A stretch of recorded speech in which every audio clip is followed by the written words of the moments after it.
ఇవాళ ప్రత్యేకంగా మిత్రులారా ఒకసారి ఆలోచిస్తే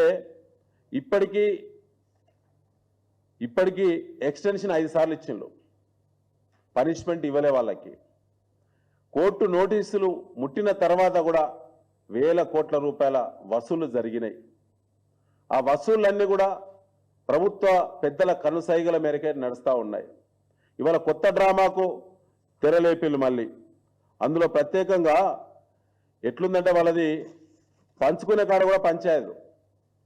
అధికార కాంగ్రెస్ పార్టీ ప్రతి ఎమ్మెల్యేకు సివిల్ సప్లైస్ డిపార్ట్మెంట్లో అక్రమంగా వసూలైనటువంటి వసూళ్లలో ప్రతి అధికార పార్టీ ఎమ్మెల్యేకు 10 కోట్ల రూపాయలు చెల్లింపులు జరిగినాయి. ముఖ్యమంత్రి రేవంత్ రెడ్డికి ఎమ్మెల్యేల బలం లేదని, అదేవిధంగా ఉత్తమ్ కుమార్ రెడ్డికి సొంత వర్గం ఎమ్మెల్యేల బలం కావాలని పోటీలు పడి వసూళ్లు చేసి ఎమ్మెల్యేలకు ఈ అవినీతి సొమ్మును ఎమ్మెల్యేలకు చేర్చిళ్ళు. ఒక్కరు కూడా ఇప్పటివరకు కాంగ్రెస్ పార్టీ తరఫున సివిల్ సప్లైస్ కుంభకోణం మీద, వడ్ల టెండర్ల కుంభకోణం మీద రాష్ట్రం నుంచి కింది వరకు ఏ ఒక్కడు కూడా మాట్లాడతలేడు. ఏదైనా ఆరోపణ చేస్తే అక్రమ కేసులు పెట్టి పీడీ కేసులు పెట్టే సంస్కృతి గల రేవంత్ రెడ్డి ప్రభుత్వము మరి ఇంత పెద్ద ఆరోపణ చేసి ఇన్నిసార్లు ఆరోపణ చేసినప్పుడు ఎక్కడ ఎందుకు కాంగ్రెస్ పార్టీ స్పందిస్తలేదు? వాళ్ళు ప్రత్యక్షంగా అందులో ఇన్వాల్వ్ అయ్యిండ్రు, పర్ఫెక్ట్గా అందులో దొంగలు దొరికిళ్ళు. నోరిప్పే ధైర్యం ఈ రాష్ట్రంలో ఏ కాంగ్రెస్ సోనికి లేదు. ఇజ్జతి సిగ్గు శరం ఉంటే, రేషం ఉంటే నిత్యం కేసీఆర్ను, కేటీఆర్ గారిని, హరీష్ రావు గారిని మాట్లాడేటువంటి మురిగేటువంటి కాంగ్రెస్ కుక్కలు సివిల్ సప్లైస్ ధాన్యం టెండర్ల కుంభకోణం గురించి దమ్ముంటే మాట్లాడాలని చెప్పి బీఆర్ఎస్ పార్టీ డిమాండ్ చేస్తూ ఉన్నది. ముఖ్యంగా మిత్రులారా, ఒకటి ఇందులో ప్రత్యేకంగా ఢిల్లీకి ముడుపులు, సివిల్ సప్లైస్ టెండర్ల కుంభకోణం అనేది వాళ్ళ రాష్ట్ర పార్టీ పరిశీలకుల యొక్క సూచన మేరకు వారి నేతృత్వంలోనే జరగడం దురదృష్టకరం. దానికి సంబంధించిన ఆధారాలు కూడా ఉన్నాయి బీఆర్ఎస్ పార్టీ దగ్గర. అంటే యావత్ పార్టీ ఇన్వాల్వ్ అయ్యి డిపార్ట్మెంట్ల వారిగా టార్గెట్ పెట్టి డబ్బులను వసూలు చేసి ఢిల్లీకి పంపే ప్రయత్నం చేస్తూ ఉన్నారు. వాళ్ళ ఎమ్మెల్యేలకు పంచే ప్రయత్నం చేస్తూ ఉన్నారు. ఏ పథకం కూడా అమలైతలేదు కాబట్టి వాళ్ళ ఎమ్మెల్యేలు నైరాశ్యంలో ఉన్నారు, అసంతృప్తితో ఉన్నారు. కాబట్టి ఇలాంటి కుంభకోణాలకు పాల్పడి ప్రతి ఎమ్మెల్యేకి ఇందులోకి వెళ్ళి 10 కోట్ల రూపాయలు చెల్లించేళ్ళు. కాబట్టి అందరూ తిరిగి కూర్చున్నారు. కాబట్టి ఏ ఒక్కడు కూడా రియాక్ట్ అయ్యే పరిస్థితి లేదు బీఆర్ఎస్కి వ్యతిరేకంగా. అదేవిధంగా మిత్రులారా, ఈ మధ్య కాలంలో చూస్తే 7,600 కోట్ల రూపాయల విలువ చేసేటువంటి టెండర్లు, ధాన్యం టెండర్లు ఆనాడు అగ్రిమెంట్ చేయడం జరిగింది. అది ఇవాళ 16 నెలలకు వచ్చింది. ఇప్పటి వరకు 50% కూడా రికవరీ కాలేదు.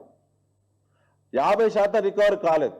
అంటే 16 నెలల నుంచి ఈ డబ్బు మొత్తం కూడా సివిల్ సప్లైస్ డిపార్ట్మెంటు బ్యాంక్ దగ్గర అప్పు తెచ్చినటువంటి డబ్బు, 16 నెలల నుంచి డబ్బులు కట్టినటువంటి బిడ్డర్ల మీద చర్యలు లేకపోగా, వాళ్ళ ఈఎండి ఫోర్ఫిట్ చేయకపోగా ఇలా వడ్డీ మొత్తం కూడా నష్టం ఇలా 1,060 కోట్ల రూపాయల నష్టం ఇవాళ టెండర్ల రూపంలో మళ్ళీ ప్రభుత్వానికి నష్టం కూడా వచ్చింది. అప్పులు పెరిగినాయి.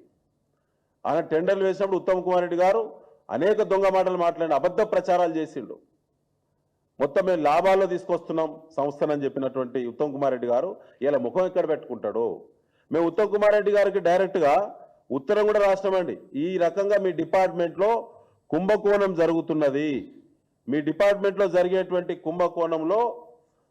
కుంభకోణము ఈ విధంగా జరుగుతుంది, ఇలాంటి ఆధారాలు ఉన్నాయి, ఈ ఆధారాలను కూడా మీకు సమర్పిస్తున్నాము, మీరు దీన్ని వెంటనే చర్యలు చేపట్టాలి, మీ ప్రమేయం లేకుండా అని ఉత్తమ్ కుమార్ రెడ్డి గారు కూడా ఉత్తరం రాసినామండి. అన్ని వివరాలు అంటే అకౌంట్ల ద్వారా అదనంగా వసూలు చేసే 1,100 కోట్ల రూపాయల వివరాలు కూడా పెట్టినాం. ఇది ముమ్మాటికి మంత్రి హస్తము, ముఖ్యమంత్రి హస్తము, ఎమ్మెల్యే హస్తం ఉన్నది. కాబట్టి దీనిపైన ఎవ్వడు కూడా నోరిప్పే పరిస్థితి లేదు ఇప్పటి వరకు. ఇటు ప్రెస్ మీట్లో ఎన్నిసార్లు చెప్పి ఆరోపించినా ఎవడు మాట్లాడేటోళ్ళు లేడు. తెలంగాణ రాష్ట్రంలో కాంగ్రెస్ పార్టీలో ఆ రేషం ఉన్నోళ్ళు లేడు, మరి కౌంటర్ చేసేటోళ్ళు లేడు. కానీ పిచ్చి మాటలు, అకేరాని మాటలు, డైవర్షన్ పాలిటిక్స్లో అనేక చిల్లర మాటలు మాత్రం రోజు ప్రెస్ మీట్లు పెట్టి కాంగ్రెస్ పార్టీ మాట్లాడుతూ ఉన్నది. ఇందులో ప్రధానంగా ఇప్పుడేమంటున్నారంటే మన బిడ్డర్స్ను బయటపడే ప్రయత్నం చేస్తూ ఉన్నారు, వాళ్ళపైన చర్యలు వదిలిపెట్టి. ఇటీవల కాలంలో బిడ్డర్స్ ఏం చేశారు, ఒక లెటర్ పెట్టిళ్ళు ప్రభుత్వానికి,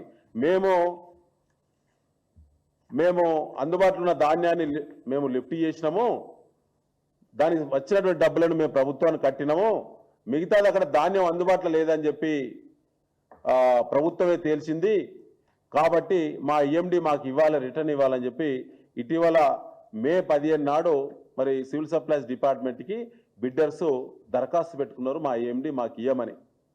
ఇప్పుడు జరిగేది ఏంటంటే ఈ ప్రెస్ మీట్ ప్రధాన ఉద్దేశం మిత్రులారా, ఇది ఫైల్ ప్రాసెస్లో ఉన్నది. బిడ్డర్స్ దగ్గర 1100 కోట్ల రూపాయల అక్రమ వసూళ్లకు సివిల్ సప్లైస్ డిపార్ట్మెంట్ మంత్రి, కమిషనర్ అందరూ కూడా అందులో ఇన్వాల్వ్ అయ్యారు. కాబట్టే ఇవాళ వాళ్ళను సేవ్ చేయాలి, సేవ్ చేయకుంటే వాళ్ళు బహిర్గతం చేస్తారు వీళ్ళ యొక్క డ్రామాలన్నీ, వీళ్ళ వసూలన్నీ. కాబట్టి వాళ్ళ మీద పనిష్మెంట్ లేకుండా, ఈఎండి ఫోర్ఫిట్ చేయకుండా వాళ్ళను బయటపడేసే ప్రయత్నం చేస్తూ ఫైలు రేపు జరిగేటువంటి కేబినెట్కి, ఈ బిడ్డర్ సంబంధించినటువంటి ఫైలు రేపు కేబినెట్కి పోయేటువంటి ప్రయత్నం చేస్తూ ఉన్నారు. ఇది ఖచ్చితంగా కేబినెట్లో దీన్ని కనుక ఆమోదిస్తే కేబినెట్లో ఉన్నటువంటి అందరూ కూడా ఈ యొక్క అవినీతికి అందరూ కూడా ఆద్యం పోసినట్టే. ఎందుకంటే ఇప్పటికి కూడా ఈ నిమిషానికి ఇది మొత్తం ట్రాన్సాక్షన్ అంతా కూడా ఇల్లీగల్ ట్రాన్సాక్షన్ జరిగింది. ప్రభుత్వానికి రావాల్సినటువంటి పైసలు, వసూలైన పైసలన్నీ కూడా ఈ 1100 కోట్ల రూపాయలు బిడ్డర్స్ ఖాతాల నుంచి ప్రత్యేకంగా కాంగ్రెస్ పార్టీ నాయకులకు పోయినాయి. లేకుంటే ఇప్పటివరకు వాళ్ళ మీద చర్యలు ఎందుకు చేయలేదు? ఇంత పెద్ద మనీ లాండరింగ్ అకౌంట్ జరిగిందని ఆధారాలు చూపెట్టిన తర్వాత కూడా ఇప్పటికీ కాంగ్రెస్ పార్టీ చర్యలు చేయలేదంటే ఖచ్చితంగా ఇందులో వాళ్ళ ప్రత్యక్షంగా వాళ్ళ వాటాలు, పంపకాలు ఉన్నట్టే లెక్క. కాబట్టి ఇవాళ లిఫ్ట్ చేసినామండి మేము అని చెప్పి ప్రగల్భాలు పలుకుతా ఉన్నారు కొంత మేరకు. మేము అడుగుతున్నాం, ఎక్కడ ప్యాడీ లిఫ్ట్ అనేది చేయలేదండి, డబ్బుల వసూళ్లు తప్ప. ప్యాడీ లిఫ్ట్ చేస్తే లిఫ్ట్ చేసిన వివరాలు, ట్రాన్స్పోర్ట్ వివరాలు అవన్నీ కూడా సివిల్ సప్లైస్ డిపార్ట్మెంట్ బహిరంగపరచాలి. ఈ టెండర్ల కుంభకోణం గురించి ఉత్తమ్ కుమార్ రెడ్డి ఇప్పటి వరకు ఒక్క ప్రెస్ మీట్ కూడా పెట్టలేదు. ప్రెస్ వాళ్ళు అనేక సార్లు క్వశ్చన్ వేస్తే కూడా దాటవేత ధోరణి తప్ప, తప్పించుకునే ధోరణి తప్ప, ఎస్కేప్ కావడం తప్ప ఎక్కడ ఇంతవరకు మాట కూడా మాట్లాడలేదు. ఇవాళ ఇప్పుడు కూడా వీళ్ళు ఇదే ప్రయత్నం చేస్తారు, తప్పించుకునే ప్రయత్నం చేసి దీన్ని మొత్తం కూడా పక్కకు నెట్టే ప్రయత్నం చేస్తూ ఉన్నారు. కోర్టులో కౌంటర్ దాఖలు చేయాలంటే ఇప్పటికి 16 నెలలు 16 వాయిదాలు కోరిళ్ళు. అదేవిధంగా లేటెస్ట్ ఏంటంటే ఇందులో 35 లక్షల మెట్రిక్ టన్నుల ధాన్యానికి సంబంధించి 50% లిఫ్ట్ చేసినట్టు చూపిస్తూ మిగతాది ఫిలిప్పీన్స్కి, ఈ మధ్య ఫిలిప్పీన్స్ దేశానికి మన ఎక్స్పోర్ట్ చేస్తున్నామని చెప్పి ప్రభుత్వం ప్రకటించింది. అంటే ఎక్స్పోర్ట్ చేసేటువంటి ధాన్యం కూడా దీన్ని మరి స్పేర్ చేసుకున్నాం మేము అని చెప్పి చూపిస్తూ ఉన్నది. దాని టెండర్ల అగ్రిమెంట్లకు వెళ్ళి, టెండర్ల యొక్క మరి దాని కమిట్మెంట్లకు వెళ్ళి దాన్ని తప్పించే ప్రయత్నం చేస్తూ ఉన్నారు. మూడో విషయం ఏంటంటే ఐడెంటిఫై కాలేదు, ధాన్యం మిల్లర్ల దగ్గర లేదు అనేటువంటిది ఏదైతుందో దాన్ని 5 లక్షలుగా చూపిస్తూ ఉన్నారు. మెట్రిక్ టన్నులు చూపించి ఇవన్నీ అందుబాటులో ధాన్యం లేదు, ఫిలిప్పీన్స్ దేశానికి ఎక్స్పోర్ట్ చేయాల్సిన ధాన్యం ఉన్నది, దాన్ని పక్కకు పెట్టినాం కాబట్టి ఇక ఈ టెండర్ ప్రక్రియ ముగించబడ్డది, ఇక మాకు ఇందులోకి వెళ్ళి మమ్మల్ని మరి బయటికి పంపండి, మా ఈఎండి మాకు ఇవ్వండి అనేటువంటిది ఇవాళ జరుగుతున్నటువంటి తతంగం. ఇది ఖచ్చితంగా ఇల్లీగల్. ఇందులో రేపు కేబినెట్కు పోయినా ఇవాళ ఈఎండి పూర్తిగా ఫోర్ఫిట్ చేయకుండా అందులో 10% 20% మాత్రమే ఫోర్ఫిట్ చేసి మేనేజ్ చేసుకునేటువంటి కుట్రలు కూడా జరుగుతూ ఉన్నాయి. ఖచ్చితంగా ఈఎండి ఫోర్ఫిట్ చేయాలి, బాధ్యులపైన చర్యలు చేయాలి. అక్రమంగా వసూలైన 1100 కోట్ల రూపాయలు ఎక్కడ అన్యాక్రాంతం అయినాయో ఆ 1100 కోట్ల రూపాయలను తిరిగి సివిల్ సప్లైస్ డిపార్ట్మెంట్కు జమ చేయాలి. ఇది బీఆర్ఎస్ పార్టీ యొక్క డిమాండ్. అయితే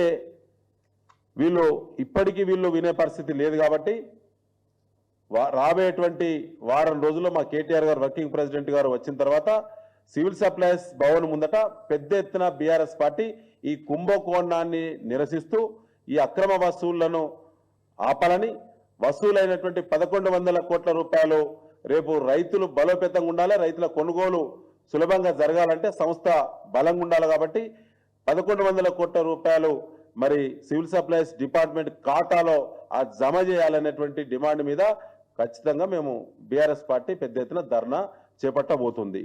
ఈలోపు మరి ఈడీ కానీ సిబిఐ కానీ పార్టీ పరంగా ఫిర్యాదు కూడా ఈడీ దృష్టికి సిబిఐ దృష్టికి ఈ ఆధారాలన్నీ కూడా సమర్పిస్తూ రాష్ట్ర పార్టీ బీఆర్ఎస్ పార్టీగానే దీని ఫిర్యాదు కూడా మేము చేయబోతున్నాము. అయితే మేము వాళ్ళు అడుగుతున్నాం, మాట మాటకు నోటీసులు ఇచ్చేటువంటి ఏసీబీ వాళ్ళు ఈ 1100 కోట్ల రూపాయల బహిరంగ వసూళ్లు జరుగుతుంటే ఏసీబీ ఎక్కడ నిద్రపోతున్నది? ఏసీబీ ఎవరి కోసం పనిచేస్తున్నది? ఇది ఏసీబీ పరిధిలోకి కేసు వస్తుందా రాదా? ఏసీబీ వాళ్ళు మాట మాటకు మా కేటీఆర్ గారికి నోటీస్ ఇస్తారు కదా, మరి వాళ్ళ 1100 కోట్ల రూపాయల వసూలైన రసీదులను కూడా మార్కెట్లో తిరుగుతున్నాయి కదా, దాని గురించి ఎందుకు ఏసీబీ వాళ్ళు ఎందుకు రైడ్ చేయటం లేదు? ఎందుకు బిడ్డర్స్కి సంబంధించి కానీ లేదా ప్రభుత్వంలో జరిగినటువంటి ఇల్లీగల్ ట్రాన్సాక్షన్స్ మీద ఎందుకు ఏసీబీ రావటం లేదు? అంటే రేవంత్ రెడ్డి అనుమతి లేదు కాబట్టి, అంటే వాళ్ళ అనుమతి లేదు, వాళ్ళు ఆదేశించిన మాత్రం తప్పుడు కేసులు పెడతారు. మేము అలా ఒకటే కోరుతున్నాం, ఖచ్చితంగా సివిల్ సప్లైస్ టెండర్ల ధాన్యం టెండర్ల కుంభకోణం ఇది కాంగ్రెస్ పార్టీ ప్రభుత్వానికి మెడకు ఉరైంది. ఖచ్చితంగా ముఖ్యమంత్రి రేవంత్ రెడ్డి, సంబంధిత మంత్రి ఉత్తమ్ కుమార్ రెడ్డి మీ ఇద్దరికి ఇది ఉరి పడక తప్పదు. ఇప్పటికైనా మీకు సిగ్గు శరం ఉంటే, నీతి నిజాయితీ మీకు ఉండుంటే ఇప్పటికీ మీరు మరి ఇప్పుడు అనేక కమిషన్లు వేస్తున్నారు, అనేక విచారణలు చేస్తూ ఉన్నారు. దీని మీద విచారణ చేయండి, దీని మీద కమిషన్ వేయండి, ఆధారాలను కూడా సమర్పిస్తాం. అది చేత కాదు, కోర్టుకు కౌంటర్ వేసే దమ్ము లేదు. ఒక ప్రభుత్వం దొంగ పని చేస్తుందని చెప్పి కేసు ఫైల్ అయితే ప్రభుత్వంగా ఎప్పుడైనా 16 నెలలుగా కౌంటర్ వేయకుండా తప్పించుకున్నటువంటి చరిత్ర ఎప్పుడైనా ఉంటుందా ఓ కేసులో? నువ్వు దొంగతనమే చేయకుంటే, అక్రమ వసూళ్ళకే పాల్పడకుంటే ఎందుకు తప్పించుకొని తిరుగుతున్నావు? ఎన్ని రోజులు ఎన్నేళ్ళు తప్పించుకొని తిరుగుతారు? కోర్టు నోటీసులు ఇచ్చిన తర్వాత కూడా వసూలైనాయి. ఇది అంటే చట్టం పట్ల ఈ కాంగ్రెస్ ప్రభుత్వానికి న్యాయ వ్యవస్థ పట్ల గౌరవం ఏ పడదో ఈ యొక్క కేసు మనకు రుజువు చేస్తూ ఉన్నది. కాబట్టి మిత్రులారా, మీ ద్వారా తెలంగాణ ప్రజలకు ముఖ్యంగా రైతులకు కూడా విజ్ఞప్తి చేస్తూ ఉన్నాం. ఇప్పటికీ 1200 కోట్ల రూపాయలు బోనస్ రూపంలో బోగస్ మాటలు చెప్పి రైతులకు బాకీ పడ్డది. స్థానిక సంస్థల ఎన్నికలు వస్తున్నాయి కాబట్టి రైతు భరోసా ఇస్తామంటున్నారు. ఇవాళ 1200 కోట్ల రూపాయల బోనస్ కూడా బకాయి చెల్లించకుండా రైతులు ఉరికిచ్చి కొడతారు. ఊళ్ళలో కాంగ్రెస్ పార్టీ ఎమ్మెల్యేలు మంత్రులను ఉరికిచ్చి కొడతారు రైతులు ఖచ్చితంగా. ఎందుకంటే రైతులకు సంబంధించినటువంటి చెమట చుక్కను ధాన్యం టెండర్ల రూపంలో 1000 కోట్ల రూపాయలు మీరు చెమట చుక్కను టెండర్లు పెట్టి మరి అమ్ముకొని తింటారు కదా. మరి రైతులకు బోనస్ ఇస్తామన్నటువంటి బోనస్ పైసలు మాత్రం 1200 కోట్ల రూపాయలు మీరు చెల్లించారు. ఇది ఎంత అన్యాయం! ఇప్పటి వరకు ఈ సీజన్ ముగించింది, ఒక్క పైసా ఈ రాష్ట్రంలో ఒక్క రైతు ఖాతాలో ఒక్క పైసా కూడా పడలేదు. ఈ నిమిషానికి పడలేదు. 1,00,000 మెట్రిక్ టన్నుల దొడ్డు బియ్యము ముక్కిపోతున్నాయని చెప్పి వార్తలు రాయిస్తూ ఉన్నారు. అది ఒక పెద్ద డ్రామా. అంటే ఇక 1,00,000 మెట్రిక్ టన్నుల రైస్ స్టోర్ ఉంది, దాన్ని ఇక యాక్షన్ చేసి ఈ ఎంతో కొంత రేటుకు అమ్ముకొని అందులో కూడా ఏలు పెట్టాలి. ఇది ఉత్తమ్ కుమార్ రెడ్డి యొక్క డ్రామా. 1,00,000 మెట్రిక్ టన్నుల రైస్ డ్యామేజ్ అవుతుందని చెప్పి చెప్తా ఉన్నారు. అంటే ముందస్తు ప్లాన్ లేక, స్టోరేజ్ నిల్వలు సరిగ్గా చేయక, మెయింటెనెన్స్ చేయలేక ఇవాళ 1,00,000 మరి మెట్రిక్ టన్నుల రైస్ను డ్యామేజ్ చేసే ప్రయత్నం చేసేది అది కాంగ్రెస్ యొక్క వైఫల్యం. వెంటనే దాన్ని డిస్పోజ్ చేయాలని కూడా బీఆర్ఎస్ పార్టీ డిమాండ్ చేస్తూ ఉన్నది. ముఖ్యంగా మిత్రులారా, సివిల్ సప్లైస్ సంబంధించిన ఈ ధాన్యం టెండర్ల కుంభకోణం విషయంలో బీఆర్ఎస్ పార్టీ ఇక నుంచి చాలా తీవ్రమైనటువంటి నిరసనలు కానీ, ప్రభుత్వాన్ని నిలదీసేటువంటి అనేక కార్యక్రమాలు, అనేక చర్యలు, అన్ని రకాల మరి సంస్థలను కూడా మరి తప్పకుండా మేము ఫిర్యాదు చేస్తాం. ముఖ్యంగా కేంద్ర మంత్రులు కూడా ఇద్దరున్నారు ఈ రాష్ట్రంలో. ఇప్పటికీ కేంద్ర మంత్రులు ముఖ్యంగా ఎఫ్సిఐ మానిటరింగ్ చేయాల్సిన ఈ అంశాన్ని ఎఫ్సిఐ మానిటరింగ్ చేయకుండా తప్పస్క తిరుగుతూ ఉన్నారు. ఎఫ్సిఐని కూడా ఈ కేసులో పార్టీని చేసినాం. ఇందులో కేంద్ర మంత్రి కిషన్ రెడ్డి గారు, అదేవిధంగా ప్రత్యేకంగా మనకు బండి సంజయ్ గారితో పాటు డికే అరుణ గారు కూడా ఈ మధ్య ప్రత్యేకంగా సివిల్ సప్లైస్ సంబంధించినటువంటి ఫుడ్ గ్రెయిన్స్ యాక్టివిటీస్ మీద కేంద్ర ప్రభుత్వం ఈ మధ్య కమిటీ వేసింది.